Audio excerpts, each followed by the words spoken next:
wad'ul yumna 'alal yusra 'alas sadri.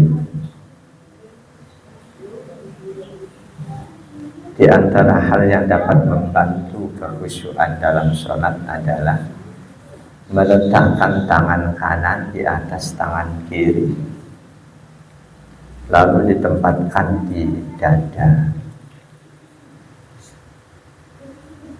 Imam Syafi'i di dada bagian bawah, dekat bulu hati. Itu yang banyak diikuti oleh para ulama, karena yakin beliau mendapat contoh dari gurunya tabi'in, gurunya sahabat sampai ke Nabi. Kalau sekedar lihat teks hadis, tangan kanan di atas tangan kiri diletakkan di atas dada. Ada yang prakteknya macam-macam. Kalau ditanya kok begitu, baca hadisnya, akan seperti itu.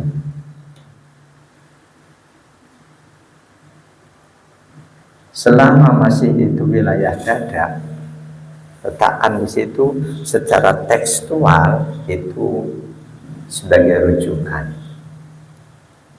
Apakah di dada bagian bawah, tengah, atau atas? Dalam praktek sholat,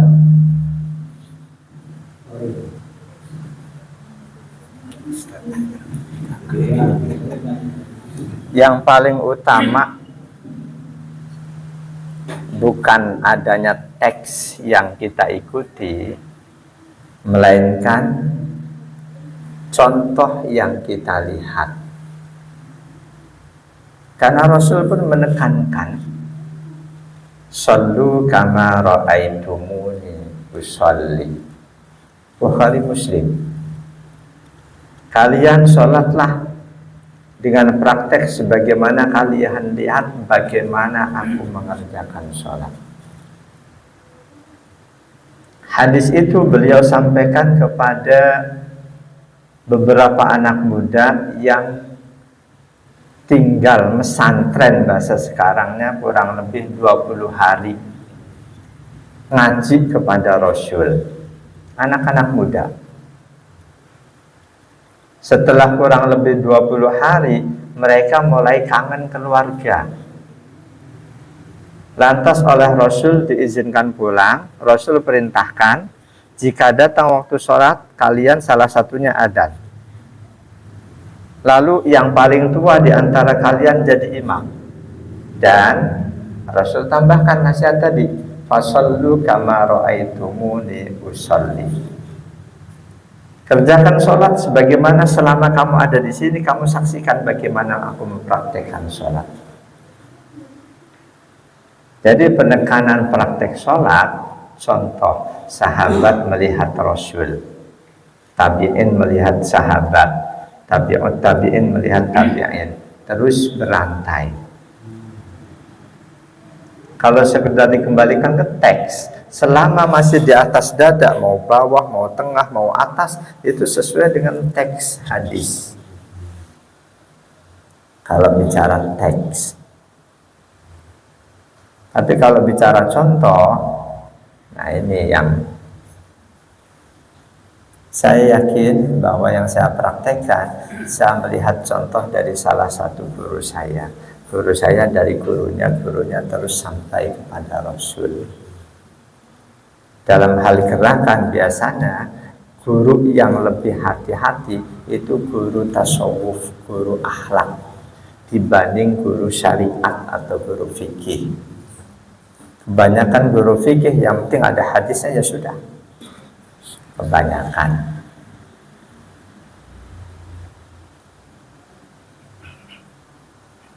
Jadi Nabi ketika berdiri sholat sudah takbir, beliau letakkan tangan kanan di atas tangan kiri beliau. Riwayat Imam Muslim 401. Kata sang perawi hadis, wa kana yad'uhuma 'ala sadri. Rasul letakkan kedua tangan beliau itu di atas dada. Itu teks hadisnya. Di samping diriwayatkan oleh Imam Muslim, hadis ini juga diriwayatkan oleh Imam Abu Dawud.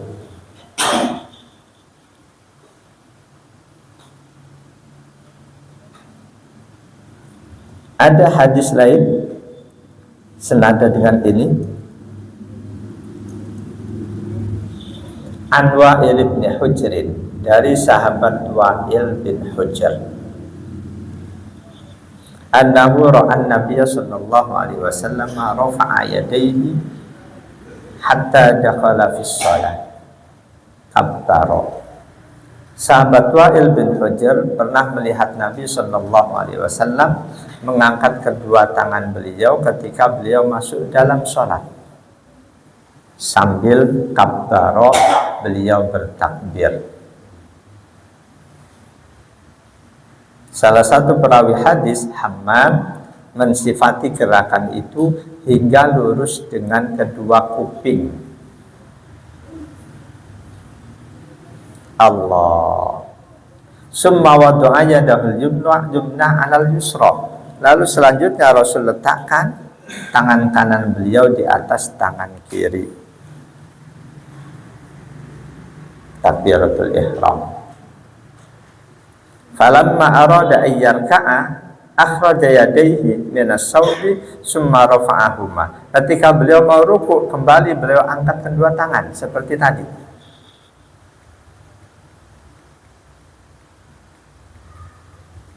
Falamma qala sami'allahu liman hamidah rafa'a yadayhi. Begitu juga ketika i'tidal, sami'allahu liman hamidah. Jadi angkat tangan itu berdasar hadis ini di saat takbiratul ihram, mau ruku dan i'tidal. Hadis ini riwayat Imam Ahmad, Imam Muslim 923. Jika ditambah dengan hadis yang lain, bangun dari tahiyat awal juga angkat tangan.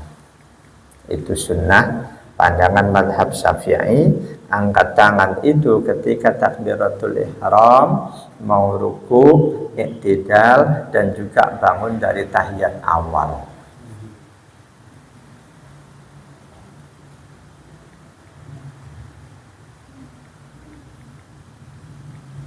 Di hadis yang lain lagi, masih dari sahabat Wa'il bin Hujr, kata beliau, la anduranna ila Rasulillah sallallahu alaihi wasallam kaifa yusalli. Aku pasti akan benar-benar menyaksikan Rasul bagaimana sih gerakan beliau dalam sholat. Qala, kata sang sahabat, fanadartu ilaihi qoma fakabbara wa rafa'a yadayhi hatta hadata udunaihi. Betul, aku saksikan Rasul dalam posisi berdiri, beliau bertakbir sambil angkat kedua tangan hingga lurus kedua kuping beliau.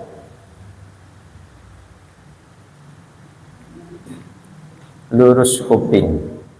Di hadis yang lain, lurus pundak. Dua-duanya hadisnya sahih. Lurus kuping sahih, lurus pundak sahih. Ternyata Imam Syafi'i lebih memilih lurus pundak.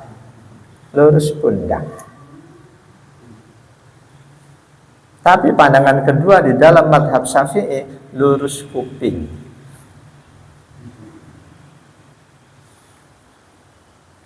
Imam Syafi'inya sendiri dalam kitab Al-Um itu belum memilih lurus pundak.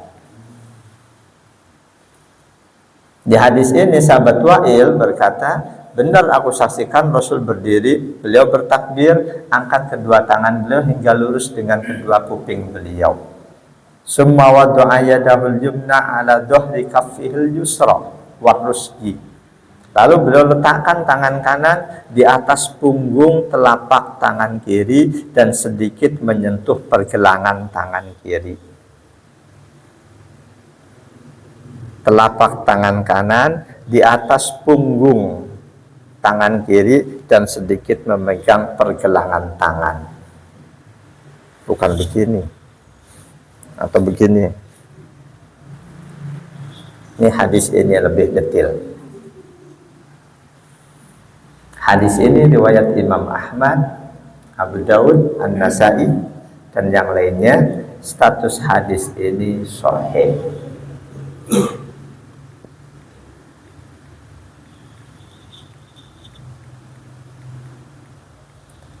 Hadis-hadis tadi dalilun ala masru'iyyatil wad'il madhkur fis shalah. Itu menjadi dalil bahwa sesudah angkat tangan takbiratul ihram lalu meletakkan tangan kanan di atas tangan kiri itu disyariatkan. Meskipun selanjutnya seluruh ulama sepakat sedekap meletakkan tangan kanan di atas tangan kiri ditempatkan di depan dada itu sunnah, bukan wajib. Sunnah.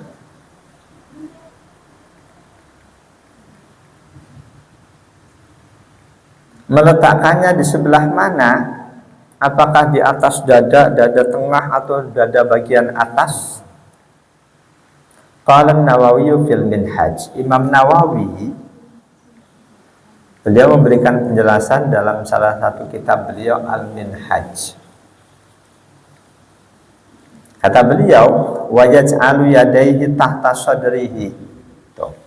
Letakkan tangan di bawah dadanya, dada bagian bawah.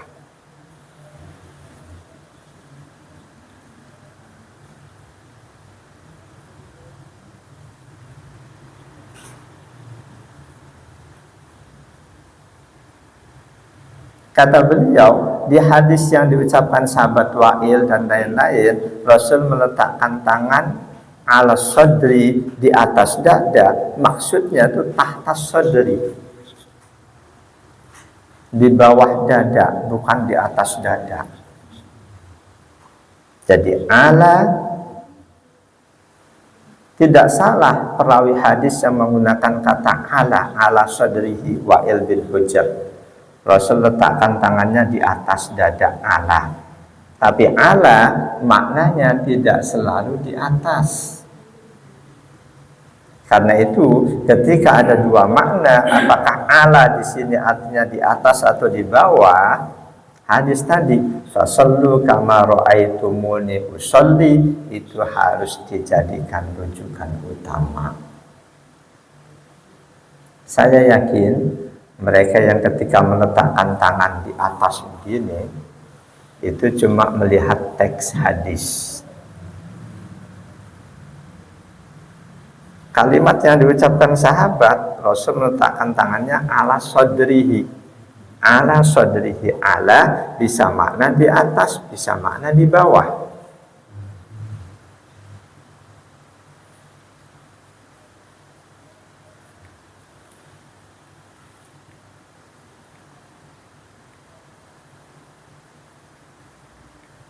Qala fi syarhil najmi wal al-wahhaj, bahkan Imam Nawawi dalam syarah an-najm al-wahhaj berkata, ibaratul ashab tahta sadri yuridu wal hadisu bilafti ala sadri. Para sahabat memahaminya di bawah dada. Itu maksud dari sahabat Wa'il. Meskipun ucapan beliau menggunakan ala sadri. Jadi ala di sini maknanya diletakkan di bawah dada.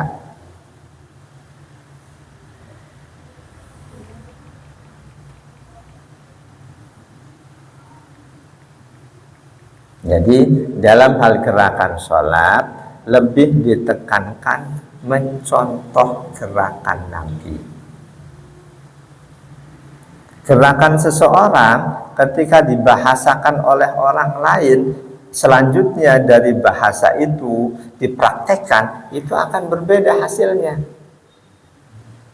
Misal 3 orang menyaksikan mandor. Mandor sedang ngawasi kuli-kulinya. 3 orang ini disuruh, coba kamu tulis bagaimana sikap mandor ketika mengawasi kulitnya. Ditulis oleh 3 orang ini. Aku saksikan mandor mengawasi kulitnya sambil meletakkan tangan di pinggangnya.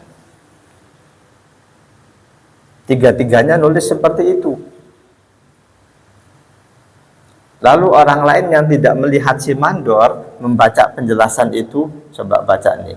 Aku lihat mandor mengawasi karyawannya, kulitnya sambil meletakkan tangan di pinggang. Paham, coba praktekin. Ketika dia prakteknya tolak pinggang, kata yang nulis, salah, nggak begitu, maksudku nggak begitu, tapi begini. Jadi menerjemahkan tulisan menjadi gerakan bisa berbeda dari gerakan aslinya. Orang yang menulis nggak bisa disalahkan karena dia melihat langsung. Sahabat Wa'il nggak bisa disalahkan karena melihat langsung. Beliau menggunakan bahasa ala sadrihi. Rasul letakkan tangan di atas dadanya. Boleh jadi kalau yang mempraktekkan itu di atas begini dilihat oleh Wa'il, salah, maksudnya nggak begitu, begini. Boleh jadi. Karena itu sekali lagi, dalam hal gerakan sholat yang lebih diutamakan adalah contoh turun-temurun sampai kepada Rasul. Hadis perintah mencontoh itu riwayat Imam Asy-Syafi'i dan Imam Bukhari 6088. Hadisnya an Abi Sulaiman Malik bin Al-Huwairis radhiyallahu anhu qala. Dari Abi Sulaiman Malik bin Al-Huwairis radhiyallahu anhu berkata, atainan Nabiya sallallahu alaihi wasallam wa nahnu syababatun mutaqaribuna. Waktu itu kami mendatangi Nabi. Kami anak-anak muda yang usianya nggak terpaut jauh, anak-anak muda yang sebaya. Fa'aqamna indahu 20 lailatan. Kami tinggal bersama Rasul selama kurang lebih 20 malam. Ngaji kalong, 20 malam ngaji terus di tempat Rasul di Masjid Nabawi. Fadanna anna istaqna ahlana. Setelah 20 malam nggak pulang-pulang, Rasul mengira kami itu sudah kangen dengan keluarga. Wa sa'alana amman tarakna fi ahlina. Rasul nanya, keluarga yang kamu tinggalkan siapa-siapa aja? Rasul tanya keluarga kami. Fa akhbarnahu, kami ceritakan semuanya kepada Rasul.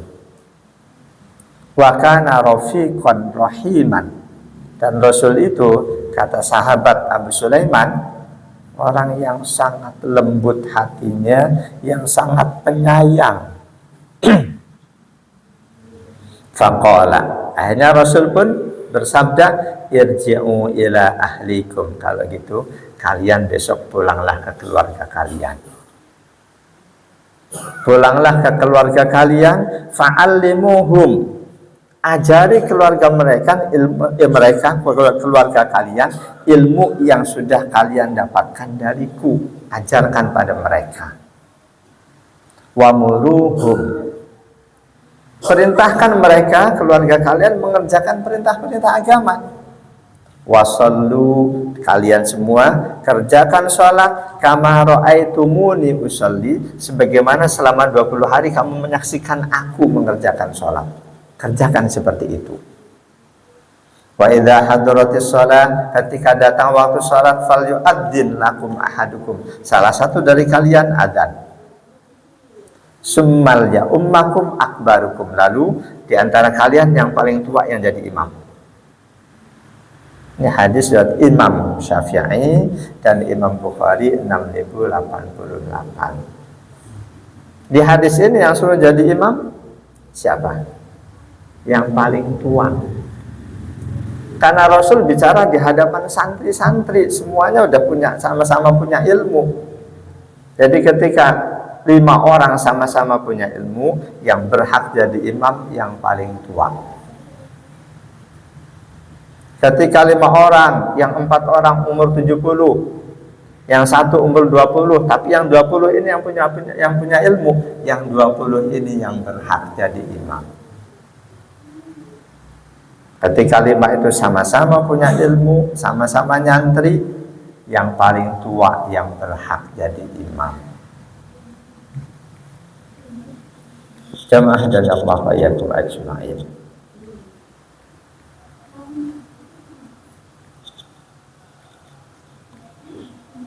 An Ibn Abbas radhiyallahu anhuma, dari sahabat Abdullah bin Abbas,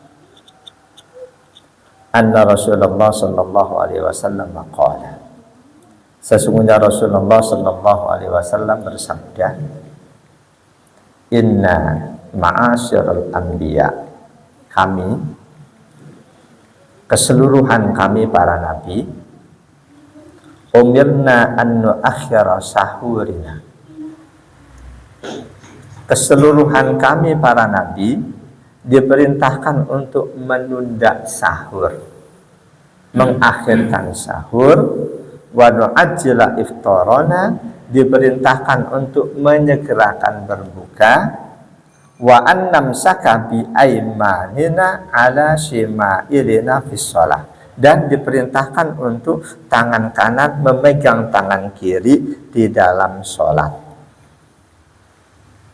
Hadis ini riwayat Imam Ibn Hibban dalam Sahih beliau, At-Tabrani, kata Al-Haisami, ruwahu At-Tabrani fil awsati wa rijaluhu rijalun sahihun. Hadis ini perawinya sahih.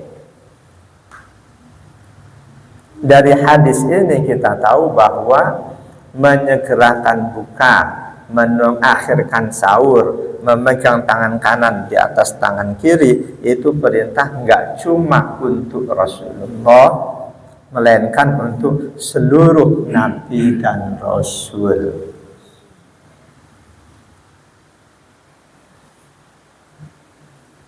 Sebetulnya ini tadi pembahasan fikih, karena itu lebih lengkapnya nanti di pembahasan fikih.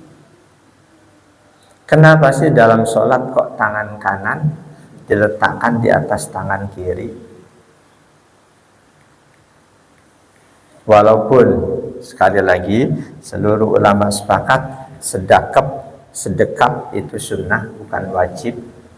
Artinya kalau toh Allahu Akbar lalu dilepas, itu juga boleh. Walaupun nggak sedekap boleh. Tapi perintahnya dan contohnya dari Rasul, begitu Allahu Akbar, tangan sedekap.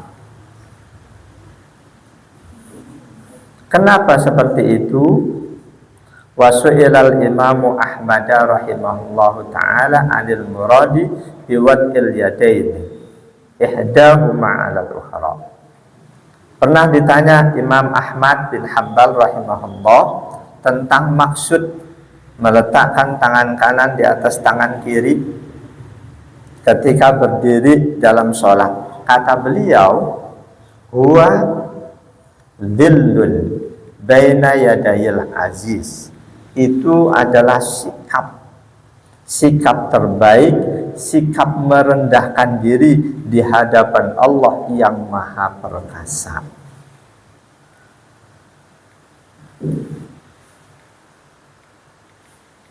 Tangan sedekap, kepala menunduk, mata tidak jelalatan, fokus memandang tempat sujud.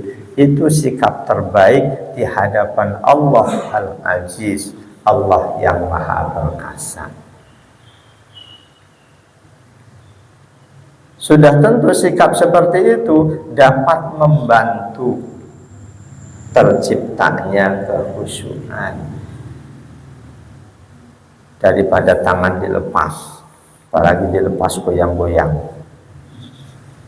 Banyak orang yang habis i'tidal sama Allahu liman hamidah dilepas goyang-goyang. Walaupun enggak batal, tapi itu yakin mengganggu kehusyuan. Kalau toh mau dilepas, sami Allahu liman hamidah, diam. Kalau nggak bisa diam, lebih baik seperti posisi awal, sami Allahu liman hamidah, sedekap lagi untuk meminimalisir gerakan. Andai kan ternyata goyang-goyangin tangan setelah i'tidal itu batal, repot malah. Andai kan itu dihukumi batal. Jadi ketika Imam Ahmad ditanya sikap sedekap itu, meletakkan tangan kanan di atas tangan kiri lalu ditempatkan di bagian bawah dada, itu sikap merendahkan diri seorang hamba di hadapan Allah yang Maha Perkasa.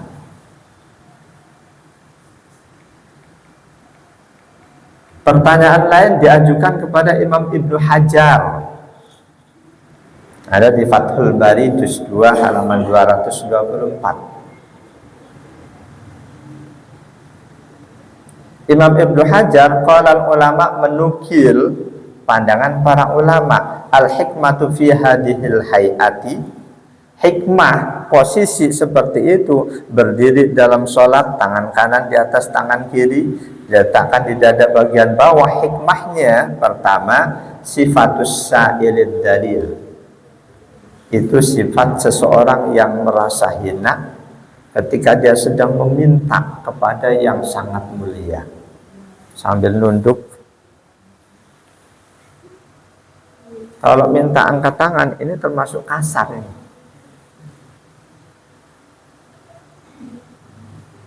Yang kedua, wa huwa amna'u minal abasi wa aqrabu ilal khusyuk. Sikap seperti itu lebih aman, lebih dapat mencegah gerakan-gerakan yang tidak diperlukan, dan juga lebih mendekatkan seseorang pada kehusyuan. Hampir sama dengan tadi Imam Ahmad. Meminimalisir gerakan-gerakan yang tidak perlu, sekaligus lebih dekat pada kehusyuan.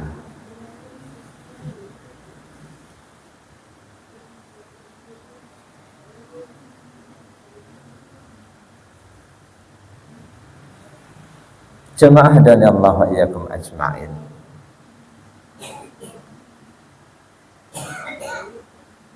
Posisi tubuh, gerakan tubuh yang menggambarkan kesombongan, menggambarkan rasa malas dalam ibadah, lebih-lebih dalam sholat, itu tidak boleh. Posisi tubuh yang menggambarkan kesombongan, menggambarkan kemalasan dalam ibadah, itu tidak boleh. Karena itu melepas tangan boleh. Ulama sepakat yang nggak boleh Allahu Akbar, ini nggak boleh. Tolak pinggang menggambarkan kesombongan, nggak boleh. Meskipun nggak ada hadis yang melarang, tapi ulama sepakat sholat kok tolak pinggang nggak boleh, karena menggambarkan kesombongan, menggambarkan kemalasan juga nggak boleh. Contohnya gimana?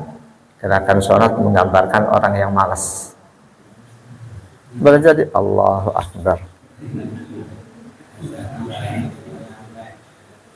Gambarin malas nggak boleh, karena malas dalam ibadah itu cuma dilakukan oleh orang munafik. Mereka nggak semangat karena ibadah mereka bukan didasari keyakinan keimanan pada Allah, hanya untuk menutup supaya kekafiran mereka nggak ketahuan. Di An-Nisa 142, innal munafiqina yukhadi'una Allah wa huwa khadi'uhum wa idza qamu ila sholati qamu kusala. Al-ayah. Sesungguhnya orang-orang munafik, mereka merasa berhasil menipu Allah. Allah pasti akan balas tipuan mereka. Dan apabila mereka berdiri mengerjakan sholat, mereka berdiri malas-malasan, menggambarkan kesombongan nggak boleh, menggambarkan rasa malas juga nggak boleh. Gerakan-gerakan sholat tidak boleh menggambarkan dua sikap itu, sifat sombong dan sikap malas, nggak boleh. Gerakan kita paling pertama, takbiratul ihram, angkat dua tangan, itu menyarankan kita betul-betul tunduk patuh pada Allah yang Maha Kuasa. Angkat tangan kita.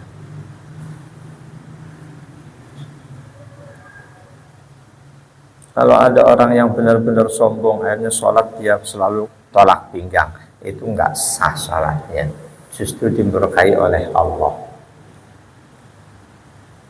Jadi siapapun, kalau toh ada sombong, jangan sombong dalam sholat.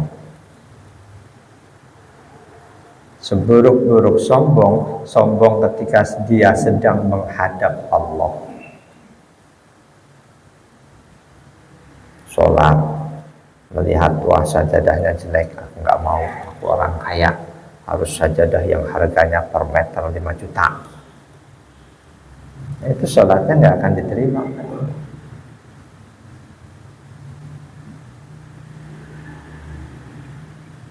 Selama yakin tempat sholat itu suci, walaupun banyak debu nggak masalah. Jangan merasa aku orang mulia, jidatku ini jidat anggota tubuh paling mulia, harus di tempat yang bersih banget. Nggak boleh. Menggambarkan kesombongan. Diancam betul oleh Allah. An Abi Hurairah radhiyallahu anhu. Qala Rasulullah sallallahu alaihi wasallam, qala Allah berfirman, hadis qudsi riwayat Imam Ahmad, Abu Dawud, Ibnu Majah, sahih. Al-kibriya'u ridai wal adhamatu izari. Sombong, sifat dan sikap sombong itu adalah selendangku. Keagungan adalah sarungku, pakaianku. Faman naza'ani wahidan minhuma, siapapun yang mengambil salah satu dari dua hal itu, sifat dan sikap sombong, sikap merasa agung, mengambil dariku salah satunya saja, adkhaltuhu jahannam, aku akan masukkan dia ke jahannam. Jadi andaikan nanti ada di antara kita jadi menteri, jadi presiden, jangan lantas kita sombong, jangan lantas kita merasa agung. Al-kibriya uridai wal adhamatu izari. Ini hadis qudsi. Kesombongan itu selendangku, keagungan itu pakaianku. Ini firman Allah. Siapapun yang mengambil salah satu dari keduanya, apalagi dua-duanya, mengambilnya dariku, aku akan masukkan dia ke jahannam.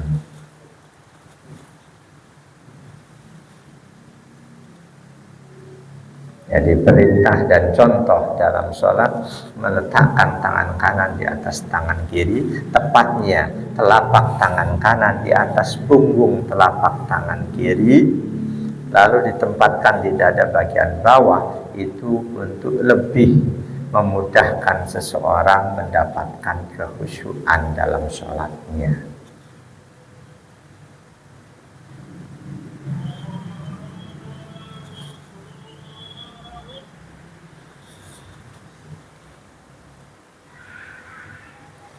Hal berikutnya yang juga dapat membantu kekhusyuan, an-nadharu ila maudhi'is sujud.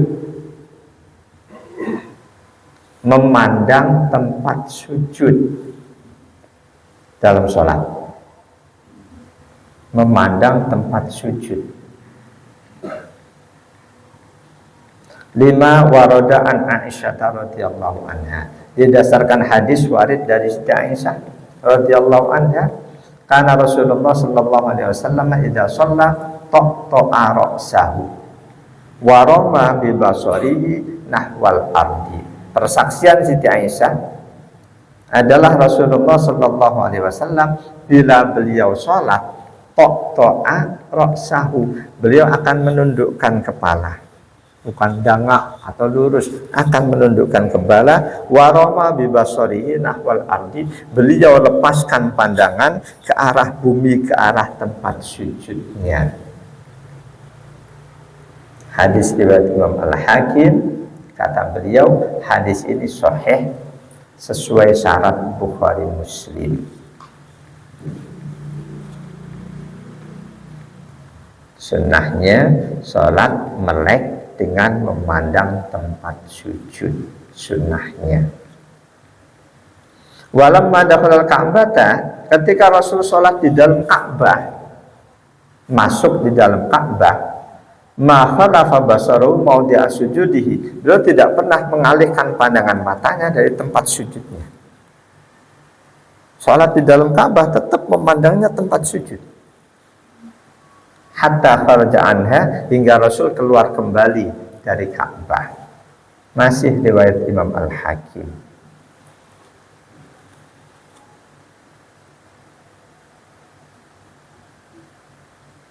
Amma idza jalasa litasyahhudi, itu ketika berdiri, arah pandangan mata ke tempat sujud. Manakala beliau dalam posisi duduk tasyahud, fa innahu yanduru ila usbu'ihil masyarah, beliau memandang telunjuk yang sedang digunakan untuk berisyarat. Beliau pandang ujung telunjuk beliau. Begitu baca asyhadu an la ilaha illallah, atau dari awal at-tahiyyatul, itu enggak masalah. Imam Syafi'i memilih begitu illallah baru nunjuk. Imam Malik setiap kali asyhadu an la ilaha illallah wa asyhadu anna Muhammadar Rasulullah Allahumma, setiap kali nyebut Allah Imam Malik.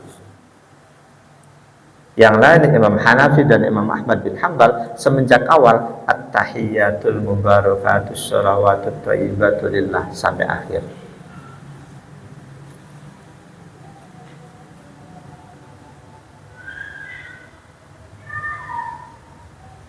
Dalam hadis kana yasiru bi usbu'ihi allati talil ibhama ilal kiblati wa yarmi bi basarihi ilaiha. Ketika Rasul tasyahud, Rasul berisyarat dengan jari telunjuk ke arah kiblat, dan beliau arahkan pandangan mata beliau ke jari telunjuknya itu.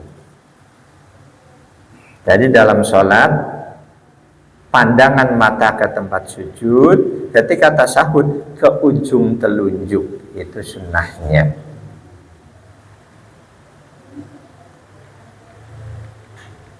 Hadis riwayat Imam Ibnu Huzaimah, Imam Ahmad dan Imam Abu Dawud.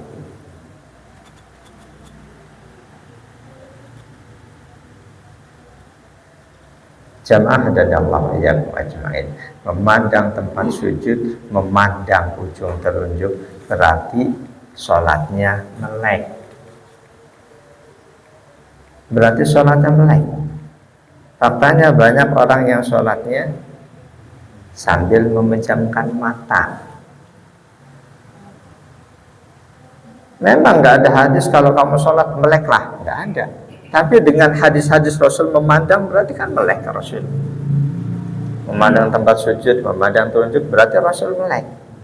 Apa hukumnya sholat merem? Kalau ternyata dengan merem itu ternyata lebih khusyuk, insya Allah itu akan kita lanjut di kesempatan yang lain.